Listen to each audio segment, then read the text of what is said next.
Thank you very much, Paidamwoyo, for being on the show. Paida, could you tell me where you're from and what your connection has been to debating in the past few years? So I'm from Zimbabwe originally, but I've spent, I think, the majority of my life in South Africa, and I'm currently based in Sweden. I'm teaching middle school science. I started debating a very long time ago. I'm not going to state how long ago, because then it'll reveal my age. But in high school in Zimbabwe, I didn't take it too seriously, and then I moved to South Africa for university, and that's where I became very involved. So I was very involved in the university circuit for a few years, and actually quite involved in the school circuit for a number of years as well. So I did coaching and I did quite a bit of judging in world schools. And then I moved to Sweden, and then I continued debating here. So I do a little bit of BP, and I coach the Swedish national team for world schools. And what is it like to coach a national team, like the national team in Sweden? Are you enjoying that? Is there any particular challenge to it? I think with Team Sweden, I think the biggest challenge is really time. Really finding times that work for everyone to be able to participate. The second challenge is financial, given that not a lot of schools fund debating, so the kids are often partially or fully self-funded. And the third thing is really reach, because in Sweden it's about 7 or 8 schools with English-speaking schools that do debate for the World Schools format. And that's a bit of a pity. Mm-hmm. Now, one of the reasons I'm very excited to have you on here is because of the wide breadth of experiences, and that includes experiences in both the university and the schools level. Some of the comments you're currently making about the Swedish circuit echo some of the previous conversations I've had with people who say that like these type of like financial access barriers, they are a problem that also predominantly plague those who come from non-white countries. Could you target for me is the discussion surrounding like where school debate fails to be generally inclusive? Does it target to similar areas as what you just identified in Sweden, but potentially at a larger level? Or do you think there are also other issues at play? I think there are other issues at play in Sweden specifically.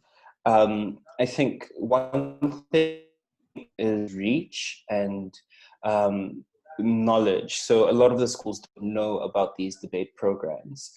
They don't know that debating is a thing that they can participate in. There have been some debating initiatives. So last year I had the pleasure of being on a debating TV show that didn't include any of these debating these current schools that are debating.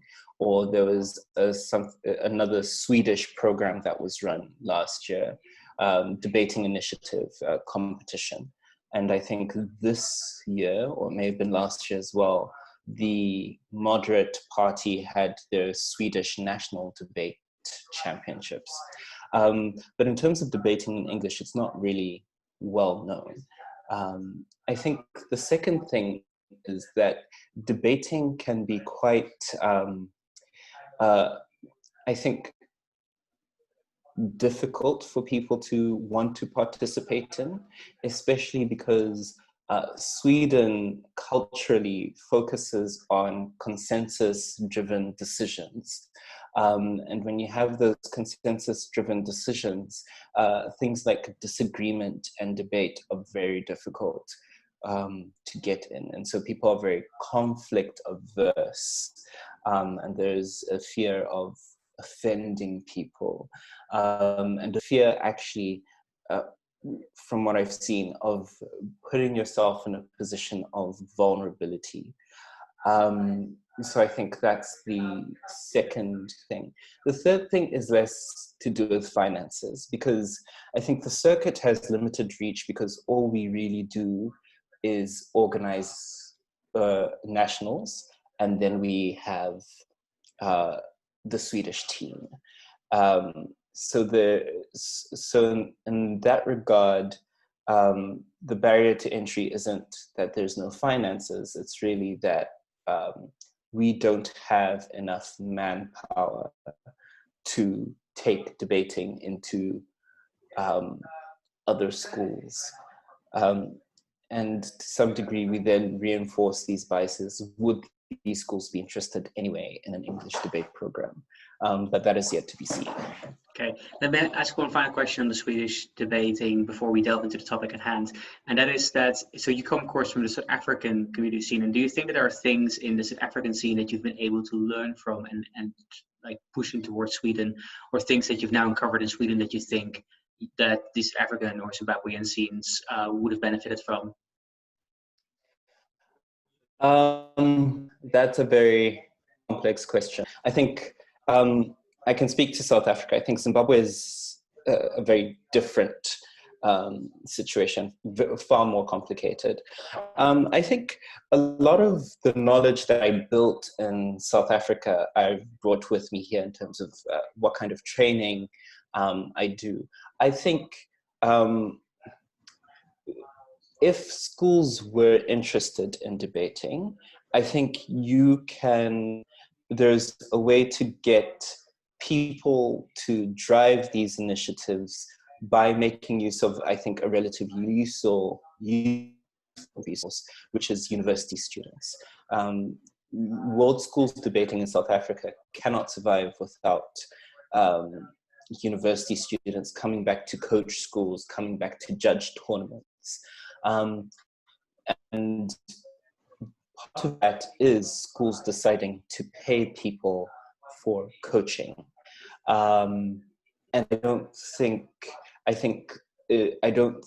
think schools have really caught on to that, in part because the schools we're talking about, even though they're English speaking, don't seem to value debating as highly, and don't put, they put a fraction of the money that some of the schools that I worked with in South Africa put into debating. And that's just money that they invested for paying a coach. Something like maybe 10 euros an hour, which isn't much, but it was something, and that's the minimum. Obviously, depending on the coach and depending on the school, you could potentially get more.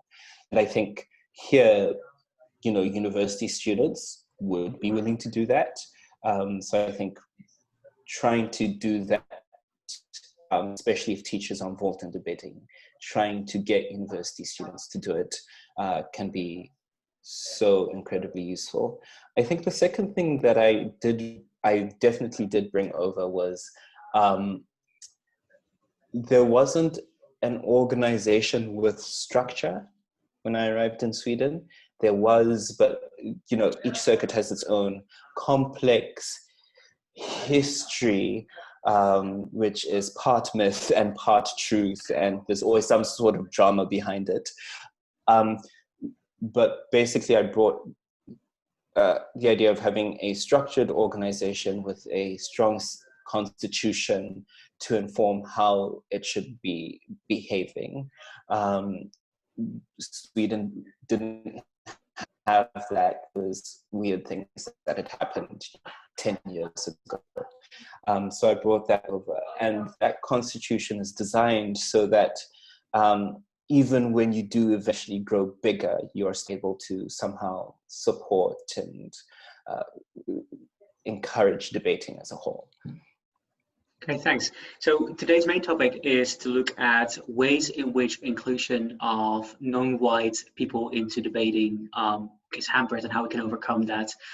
And in the schools level, I imagine you both therefore have interesting views, especially like both probably in Sweden, where I imagine that discussion on how to get kids who are from the suburbs in Stockholm into the main field, as well as like on an international level, where we predominantly see Of course, we have non-white people participating, being quite successful, but then they're very often from both established large countries or financially backed networks like the way Team China, Team India operates. So could you perhaps characterize what you feel are the main structural barriers that are currently plaguing more diversity in schools debating? Sure. I think, and this is interesting. Interestingly, this applies to Sweden and South Africa quite well, is that at the point at which historically, not just education, which would apply to South Africa, but also where people live has been somewhat segregated. And so in South Africa, it comes from apartheid. In Sweden, it comes from the sort of social engineering policies that I think they had in the 60s or 70s. I think that then determines, obviously, which kind of school you go to. It determines how invested, how much resources those schools are. It determines the geographical location of that school. And particularly in South Africa, if you are so far away from, the city, you are in a far-off neighborhood, that means that, it's difficult to get a coach. It is difficult to transport yourselves to the debating tournaments. And thank goodness some of these schools consistently manage to do it. It means that invitational tournaments are difficult to access. And this would apply in any kind of system.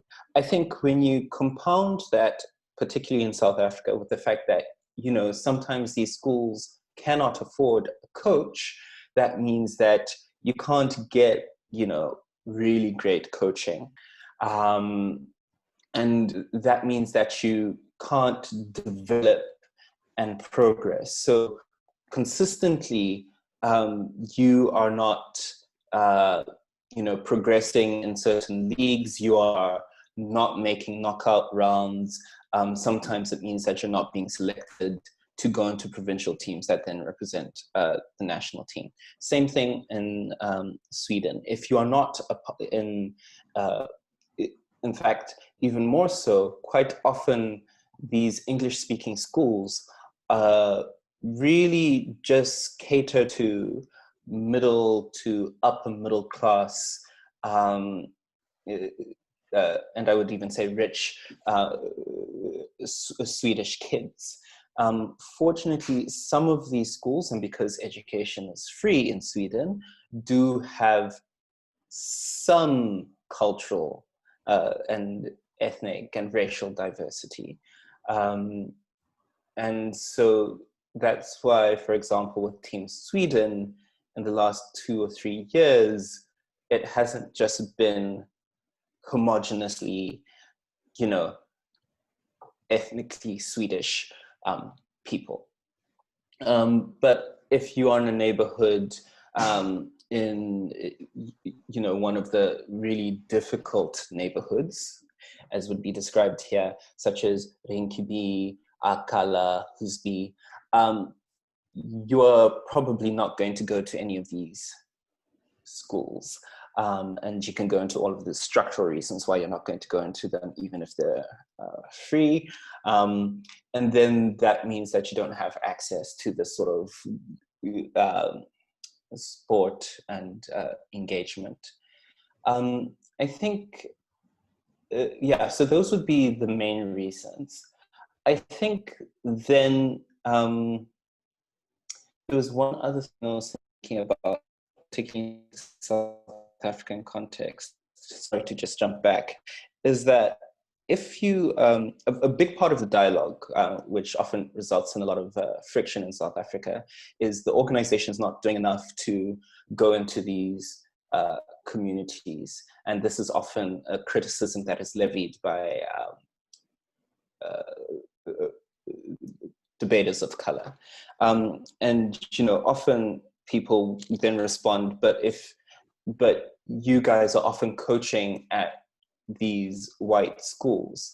And I think I can understand why that is a response. I also think it's like just a little bit disingenuous, because presumably often the debaters of color, I mean, if they're university, they're very fortunate. They often don't have scholarships or bursaries. So debating becomes a means of income. And so it's difficult for them to go into these communities, spend money traveling across town or to a different city to go and try and coach these kids who obviously need the support in order to do so. Yeah, thank you. I think that's very illuminating. So as you're pointing out, with large amount of problems being in access in terms of the system, like not catering naturally for it and it being expensive to access the areas that are there, are there any ways in which you have seen it being tackled in the best, or are there things that you think we should do but aren't doing currently?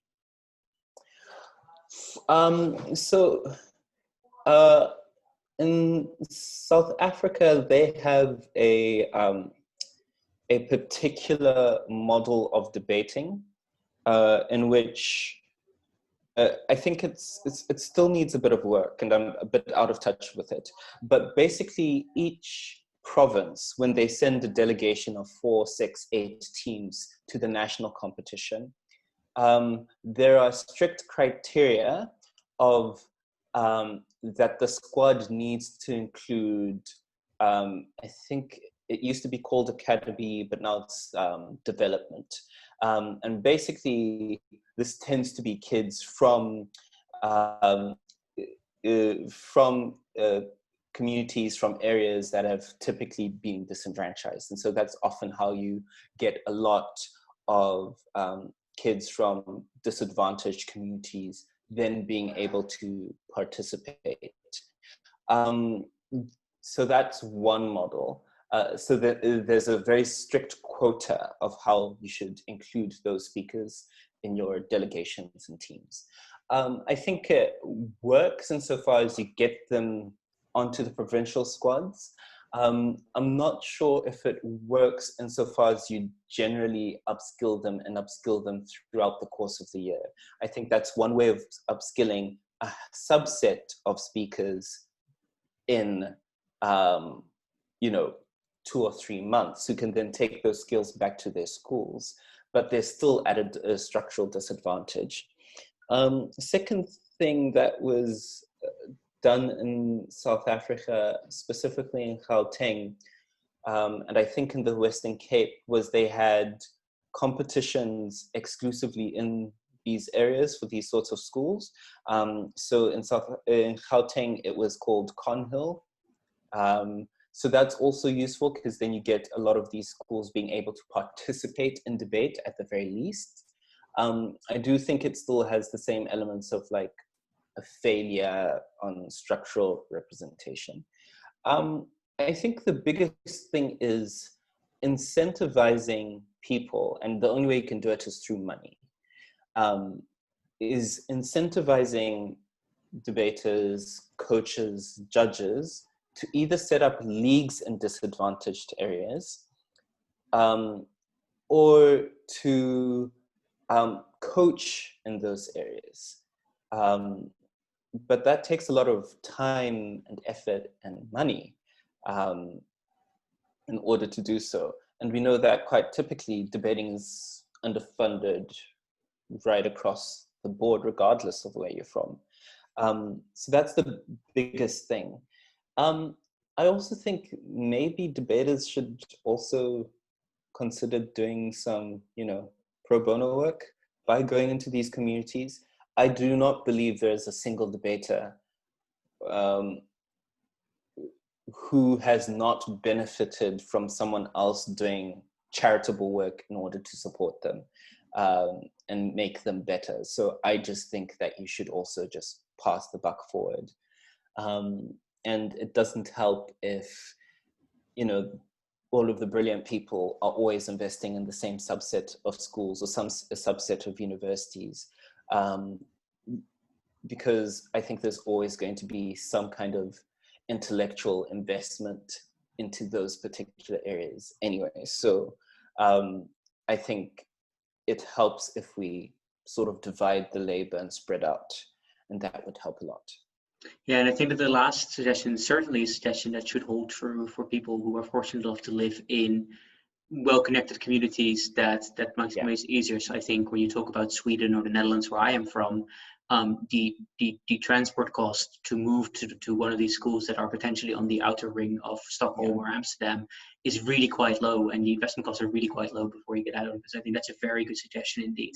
Let me test a couple of other things that I see members in our network do, and where you think that those could be solutions. So I think the first interesting thing is to point out that some debate programs in Europe, and I'm thinking of the ones in Latvia and Lithuania currently specifically, don't run on a coaching model, but run on a teacher model.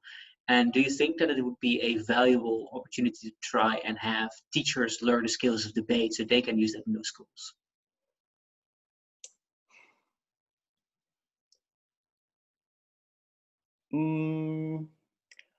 I think the probability of long-term success is low. I think most of the time you need to have a solid teacher to carry over debating. Absolutely.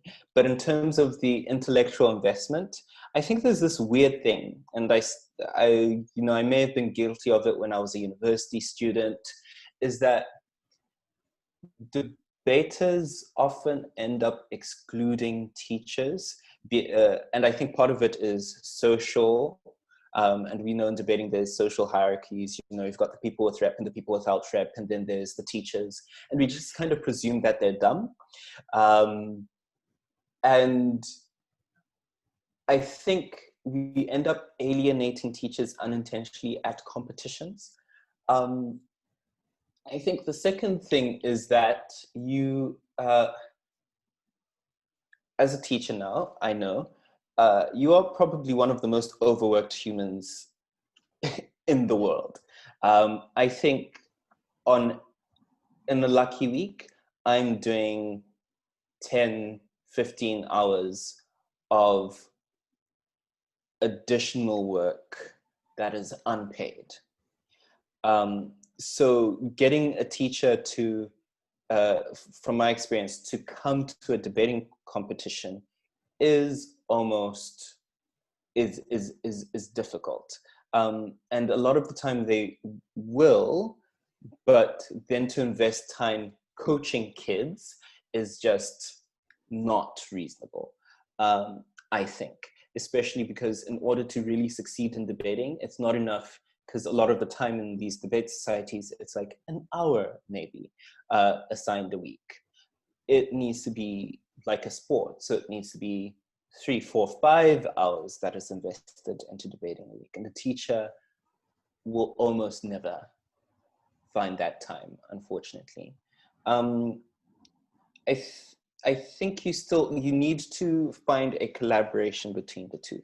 So one is to incentivize, is to get teachers involved and to not socially ostracize them with the debating hierarchies that we have at, Euros and Worlds, and plaguing our local circuits with that nonsense. I think you need to somehow incentivize schools to pay teachers over time, and enthusiastically pay teachers over time for debating, not begrudgingly, because that's the thing. And I think that's branding debating for schools. And then I think you need to keep them in constant contact with universities, or university students or people within the debate community, because I think it's also very difficult for teachers to take time off to go to competitions, that sort of thing, because you quite often, for example, in my case, I've had to take unpaid leave in order to go to competitions and, excuse my French, on a shitty salary. So it's not great, unfortunately. So you still need the university debaters because they're in the circuit, they know what's happening, they know the trends, they know what themes and topics are in vogue. They know what sort of arguments seem to be popping up. What is the in vogue thing to do for teams? What sort of strategies? What are people looking at? So you still need, I think it needs to be a collaborative effort. Okay, yeah, no, that's probably very, very fair. The other thing that I was thinking as potentially one of the difficulties is, and I'm coming from a context in the Netherlands where you stream kids from the age of 12 onwards into different categories. And one of the things that I think happens here is that a large amount of students of color don't even end up appearing in the stream that pushes you towards university education. So debate, of course, is being branded, I think, quite academically per se. It's just a thing that doesn't really like trickles down to the type of schools where we see those kids more represented. And I don't know if you know of like any ways which you see in which we can like rebrand or encourage debate. To give you a pin on that, I spoke yesterday with Nathania Engelhardt, who was setting up debating in Curaçao, and she spoke very much about making sure that debate isn't just a tool for like academic thinking, which also builds it very much in a sort of academic tool. And in fact, she doesn't just go to the schools, but she goes to like the community, uses neighbor centers, and tries to get young people engaged in that way. And would that be potentially an alternative model that could help get debates to those kids in that way? Or do you feel that something is lost if we try to like divorce them from the currently existing circuits? Oh yeah, I think that's a very good idea actually. I think too often it's branded as, yeah, absolutely, as an academic endeavor. I do think, if I just think about it, I think one thing is you have to then decide what could we tie it to? And it could be everyday skills, it could be democratic participation. I think those kinds of things. I think especially, I think in South Africa, it's not too difficult to see that. I do think the difficulty in a place like South Africa is that people just care more about football, rugby, cricket than they do about cultural activities. I think in Sweden, it's similar. I also think you still have to overcome the cultural barrier of like, not almost like non-aggression, being very like consensus based, because yeah, I think conflict is very difficult. I think it's worth going into those communities. A lot of them do have some kind of community center or child center that people can go to and try and talk to people and interact with them. You then need to get people to go there and try and participate in those things. I think another thing in Sweden is that it's very difficult to be critical and reflective of society and hierarchies and structures, because it's the presumption, the premise is that everyone is equal. And so I think there might be a barrier. I just can't think of how to phrase it, in terms of how debating might be perceived from those communities, especially because there is quite a bit of, I think there's a lot of kind of subtle exclusion and racism in Sweden. And so how it ends up being perceived in those communities would be interesting. Is it them just being aggressive and complaining, or is it, is it just a legitimate activity? Yeah.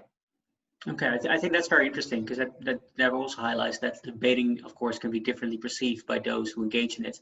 And I think that's the sort of thing that we are very common in conversing when we speak about gender differences in debating, that a man or a woman shouting addresses very different preconceptions in our brain, and a man gets away with shouting far more quickly. And you say the same holds true if it is a non-white person engaging in a similar type of rhetorical behavior. Oh, absolutely. There's no question in my mind. I think it's like it might be, if it's a white person, might be perceived as aggressive or a bit aggressive, but it's very dominant. Sometimes it's even deemed charismatic. But if and passionate, but if it is a person of color, it's perceived quite differently, just aggressive, so angry, especially coming from a teaching environment where there are kids, there is some racial diversity. I think you clearly see the different responses in terms of, well, some kids just have some difficulties or they're passionate, and other kids are aggressive and angry and trying to be gangster.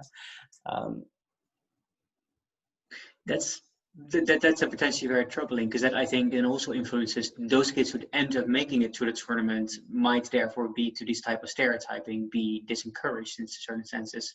So Yeah. do we feel then like that the debate community, for those who do make it to our tournaments, that we need to change some operations to make sure that they feel included once they are able to get there? And do you have any suggestions on how to improve that?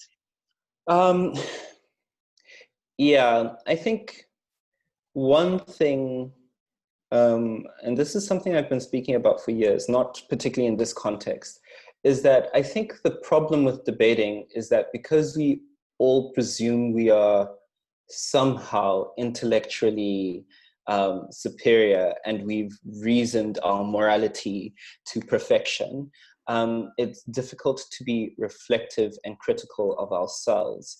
And I think we are people who come from communities who are, whether we like it, is in as much as we are individuals, we are also people who are, formed by norms and values built either out of debating community or outside.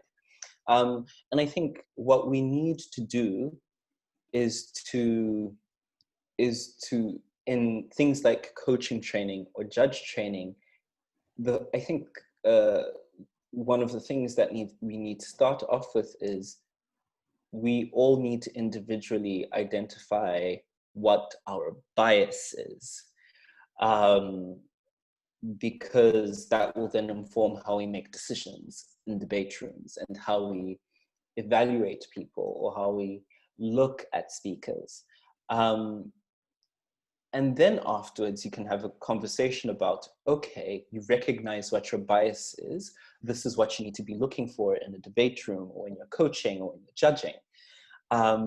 But I've never seen that conversation in any judge training in the last, 10 years I've been doing debating. Never happens. And I think people are just uncomfortable with finding out that they're not as morally pure and as they suggest or they like to think that they are. Mm-hmm. One of the things that might be interesting there is, if we look at judges, of course, is that I feel there's a bit of an uncertainty when you're in a position of a judge per se, because in a sense you're also like marked on performance perhaps, and like we don't give you better rooms if you're not a good judge. We might even demote you if you do very poorly. So then it sounds like that there's actually a disincentive to encourage people to reflect and admit that they were wrong on something. Yeah. Exactly. I mean, all of those things exist. And so, for example, if you're at a World Schools tournament and you've got a team from Africa, and then you've got a team from, continental Europe or Iona, you're just going to, I think part of it is you're going to be biased for whatever cultural reasons they are, but also you're just going to, you're quite often going to, I think, consciously or subconsciously, think about what would the repercussions be for you.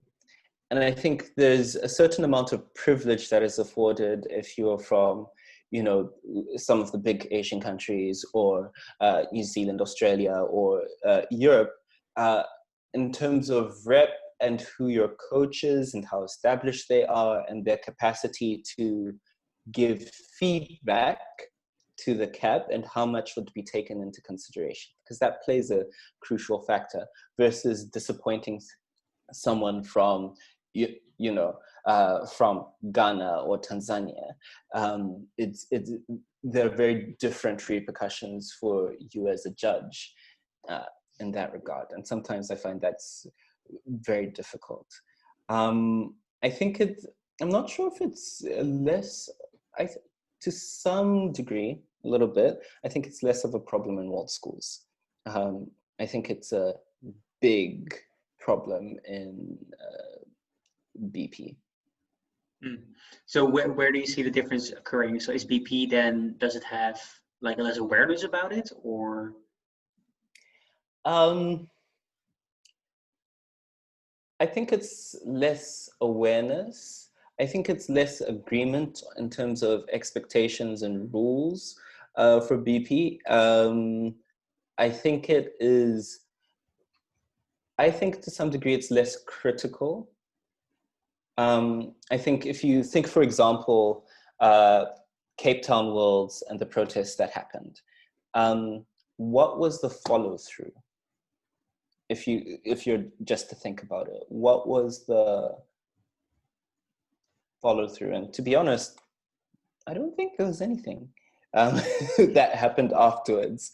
It was just business as usual. I think in world schools, I think the way the rules are set up specifically and the notes on judges is set up, it's quite almost too restrictive in terms of it describes, okay, this is what content looks like, this is what style looks like, these are the things that you're looking for. And so as a consequence of that, you see people really becoming clinical and breaking down some of these things a bit. I still think there's problematic decisions which are made and people not following, and so it's by no means, world schools is by no means free of guilt, but I think it is somewhat better than BP. Yeah, I think that would be my general feeling. Yeah, I think that makes actually a lot of sense, because I think, whereas you point out obviously that world schools could have some problems because some of the rule sets, for instance, find it easier to let native speakers overcome some of the difficulties because they can set the norm in terms of what style is. The fact that BP doesn't have that as a whole, like I've been in BP debating for about 10 years, and I think I can probably articulate quite well what it is you need to do in order to go very well. And if I judged the European Championships this week, and used to coach some of the people that did very well there, and I can probably break down what it is that they do. But I don't think that's not a prescribed thing that they do, or written down in a coaching manual somewhere. That is very much received wisdom. So that's, I think, suggests also that getting better access to these type of resources in an accessible manner could at the very least be one of the part of the answer there. And similarly, I'm having conversations with other people from the South African debate scene, specifically about the Cape Town Worlds and the lack of follow through. And it is indeed disheartening to see in that extent that we are not necessarily putting that follow through on. One of the follow through I think that has been mentioned within after Cape Town Worlds, because obviously the incident that motivated a large amount of the attention was the disproportionate way in which a member of TAP handled an African judge. But I think by and large, the African debating community also targeted and said we need to also look into broader spectrums of like making sure that accessibility is moved away. We need to look at financial inclusion. And that has also been where the rejected proposals towards council have been written on. Do you know of, and also we talked earlier about getting maybe more money into these fields. Do you have any suggestions as to like how we could potentially brand debating to make sure that their money gets flown towards students from minority backgrounds? I think it's maintained. It's very difficult. I think the problem with schools debating specifically is it's difficult to get companies to jump on board because they get no reward. Whereas with university debating, it's a little bit easier because, you know, McKinsey can then say, come work for us. And, you know, they get all of these smart pseudo-intellectuals coming to work for them. And it's the same with all of that. I'm just so confused, given that the vast number of debaters who end up in think tanks, universities, banking, management consulting, all of this, and we still can't get money to bring people through. I think there's a fundamental lacking of like trying, in my opinion. We're not trying hard enough. And I think the second thing is just, how do we lose contact with all of these debaters? How do we lose contact with all of these people who are working with these companies who obviously like debaters a lot? So I think that's one of the things.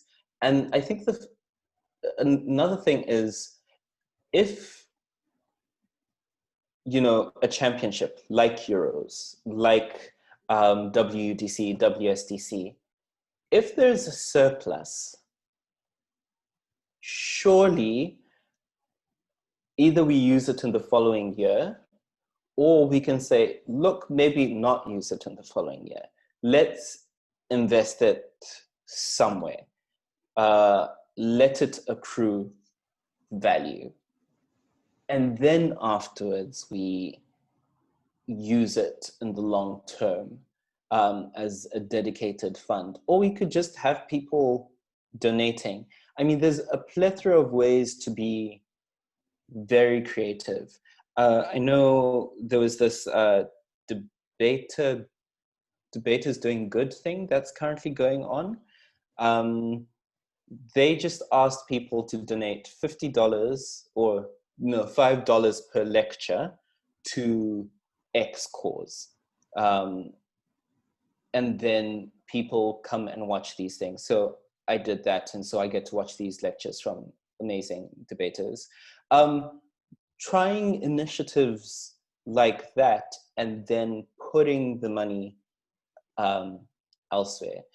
It doesn't help that the world's best debaters just go back to, you know, Oxford, Cambridge, and then train the speakers there, because there are tons of people could do that.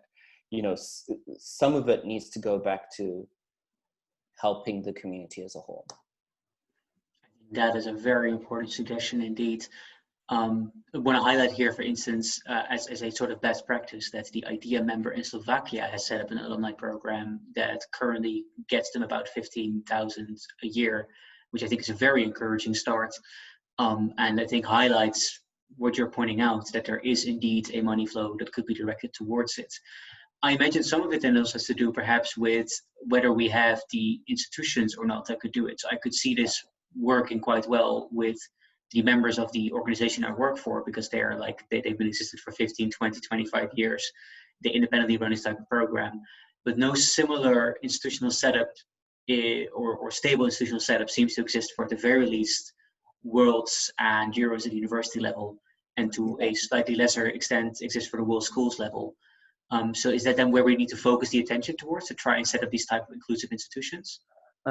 Absolutely. I think the very first thing is just having an organization which is set up with an address and a formal website and a bank account or something. World Schools has that. But how long has WUDC been going on for? Decades and decades. Nigh on 40, yeah. Yeah, didn't, what's his face, Ted Cruz or some American did also debate. Okay, so surely this should have been there. It's the same with EUDC.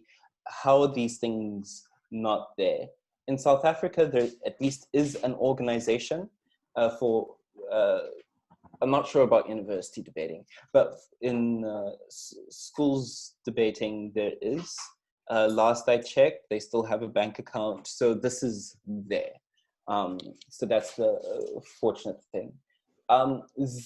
I can speak to Zimbabwe on this, because Zimbabwe is quite unique in this regard.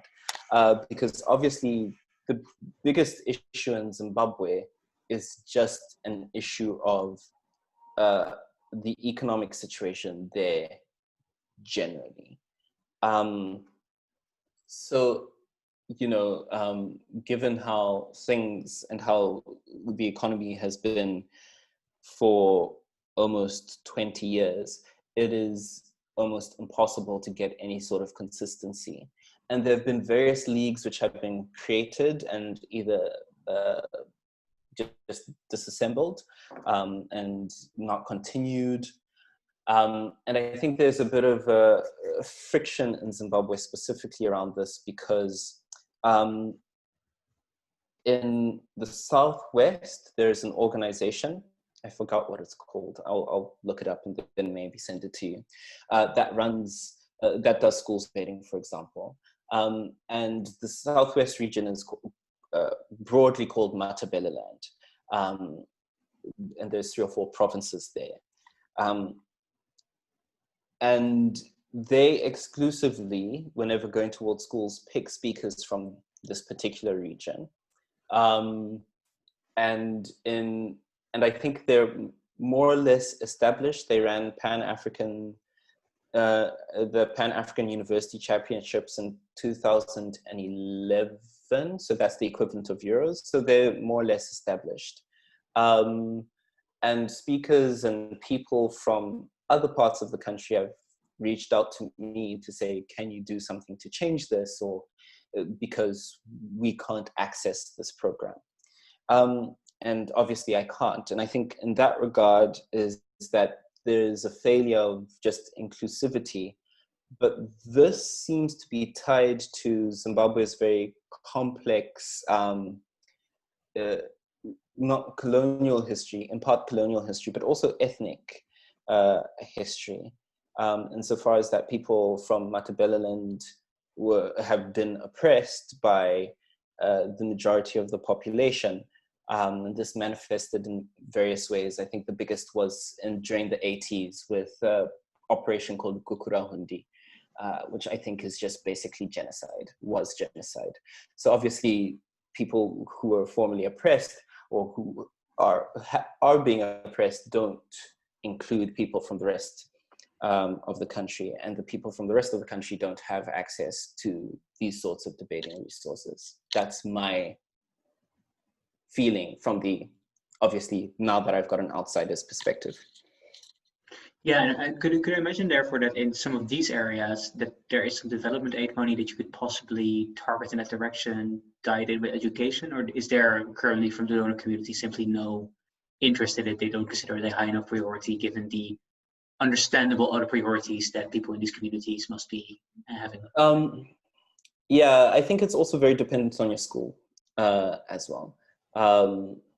I think generally you can sometimes find sponsors who are willing to sponsor the activity, but there are much bigger things to be worried about.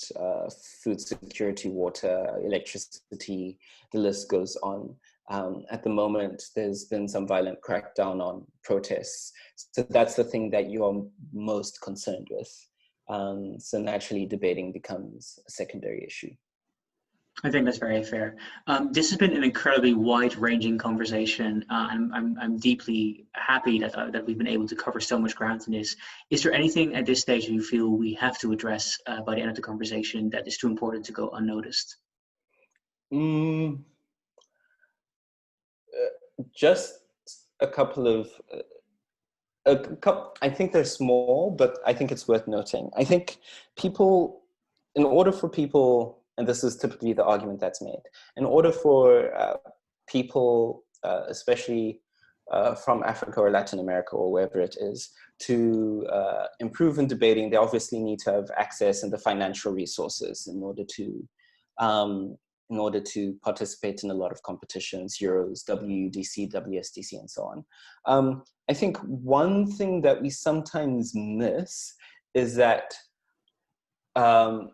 things which can make the experiences a little bit unpleasant when you get there might not be the competition itself, but the society in which it operates in and the racism that they overt racism that they might experience.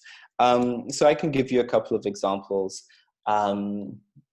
It's some of the less, or some of the more obvious things is, you're going through airport security and for some reason you're randomly selected in order to be searched. And then some more overt instances is things like people not believing you're there for a legitimate reason in the airport. It could be in Thailand 6 years ago, a taxi driver asked me if I brought Ebola over there, if I came with Ebola, even though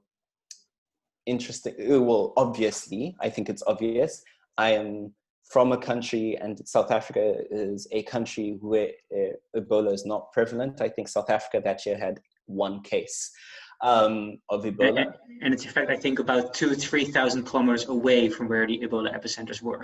So absolutely. That would be similar to asking a Dutch person whether you're carrying a disease from Moscow.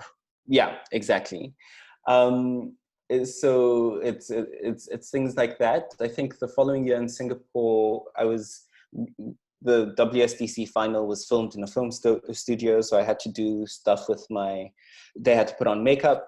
And then the person who was doing my makeup asked me if she wanted to do something with my N-word hair. So it's things like this. So it's just that when we do get to these places, we also experience racism outside of the debating setup. And then I think one final thing is, and I guess it relates to something that we said earlier, is that if debaters, particularly privileged debaters, are going to be criticized, some of that criticism might be personal, and that's fine. But often the critique, you shouldn't take it personally, right? Because I think what people do is they internalize it as an attack on themselves and their identity, and so they're reluctant to want to change. And I think that sort of mindset certainly needs to evolve a bit. And then I think actually third and final thing is, interestingly, and this could be a whole other conversation, my experience and what I've seen for other debaters is that the expectation of moral purity between a debater of color and not, and a white debater, is ridiculously high, I think. So I think as a debater of color, my experience has been, if you do one thing wrong, you are cut. And it could be something simple. Sometimes there are very legitimate reasons, and that's fine. But if you are a white debater, I get really mad when people who have histories of sexual assault, who have histories of forming relationships with underage debaters, are still in the circuit, are still participating, but you give someone bad feedback 5 years ago and people are still have cut you. And so for me, the expectation of moral purity is just ridiculously high. And I've seen it a little bit too often in those instances. And so people need to be aware of their biases and correct them. Because I also think it relates to something else in terms of what is the expectation of rep? in order for you to succeed as a debater of color. And I would guess it needs to be pretty sky high for, you know, debaters of color, for them to be invited to CAP things, to be invited to tournaments versus white debaters. I think these are two very important suggestions you make. So the first of these, just to highlight that, is that we need to be aware of the racism that exists in the external world and how that influences people willing to participate. And I think as an institution, we need to do whatever we can to help. So I think I'm going to address two things here. Probably a very strong electrifying moment was back in 2013 at Berlin Worlds, when a debater from, I don't know exactly which African country, but anyways, they were accosted in a racially charged manner by police on the street who asked for proof that they were here legally. And the convener, Patrick Aman, just in the hallway spoke out and publicly condemned this action. I think that is an incredibly important norm setting, but also probably the more subtle behind the scenes work of making sure that if such an event happens, if someone feels unsafe due to racism, that they know someone they can call for ORCOM. When someone is worried about their visa status, that they can call someone from ORCOM. And I remember myself having done some of the visa work for Dutch Worlds, that we were called by Dutch immigration when people landed at Schiphol Airport to check in whether these people, who was a debater, I think, from Fort Hare in South Africa, to check in whether they actually were coming from Dutch Worlds. And just making sure that you have those situations set up is magnifyingly important to make sure that people can arrive. So I think that's very good. And then the second one, I think it also harkens back to the earlier conversation we had. So where you point out that there's a difficulty with self-critique in the way that the majority debaters perceive themselves and the bias that they hold. And I think that is a potentially much harder conversation to have for all of, I think, the reasons you've outlined, but one that we definitely should continue to have in that regard, and set and chart a path forward. So I think it is very important that we keep raising that, and I thank you very much for doing that. I think we come to the end of this conversation. Yeah. Once again, Paida, very much appreciated, and thank you for being here.